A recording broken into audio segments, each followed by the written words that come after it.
Hi class, I am here to go through chapter 11, gas laws with you.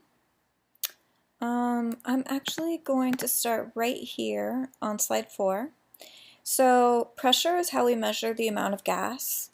Pressure is defined as force per unit area. If you think of it in terms of gas molecules, it's how often a gas molecule hits the surface. There are so many different units for gases. The fortunate thing is they're all on the equation sheet.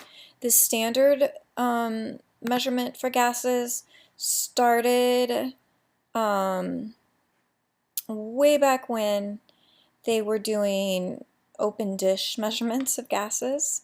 And so you'll see things like millimeters of mercury, pounds per square inch, atmospheres. ATM is the most standard now. 1 atmosphere is sea level for a gas. And let's look at some here. So here's the equation for pressure, force over area. Pressures exerted by a gas sample is force over a unit area. So if the force gets greater, so more molecules hitting the surface, the pressure is greater. And it was Torricelli, obviously with a name like that in Italy, who came up with a unit of pressure. He took mercury in an open dish. They didn't really know the hazards of mercury then. So he took mercury in an open dish, and he had what you call an eudiometer, which is open on the ends. And at sea level, which Italy is surrounded by sea, it went up to exactly 766 millimeters. So 766 millimeters of mercury is a unit of pressure.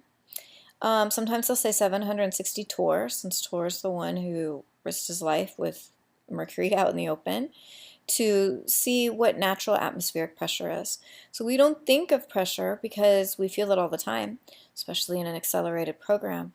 But we always have pressure from the atmosphere pushing down on us. And at sea level, it's 760 millimeters of mercury.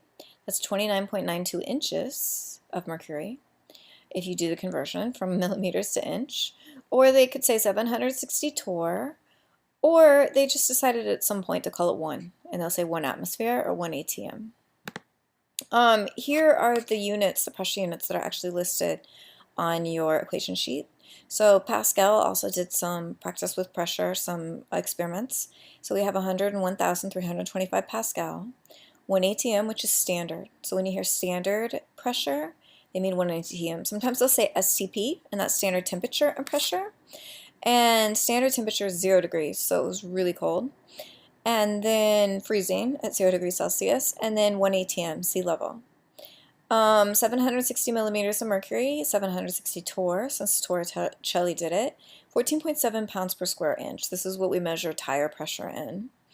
And then if they want to do it in inches of mercury, they just convert millimeters to inches, but it's 29.92 inches of mercury. So these are all units that you may see. Again, you typically have to go to 1 ATM. They'll ask you to convert from 1 unit to 1 ATM, but these are all equal to each other. These are all standard units of pressure at sea level. And if they said at standard temperature and pressure, it would be any of these units. Usually they do it in ATM though, 1 ATM. And that means at sea level, this is the pressure of the atmosphere around us.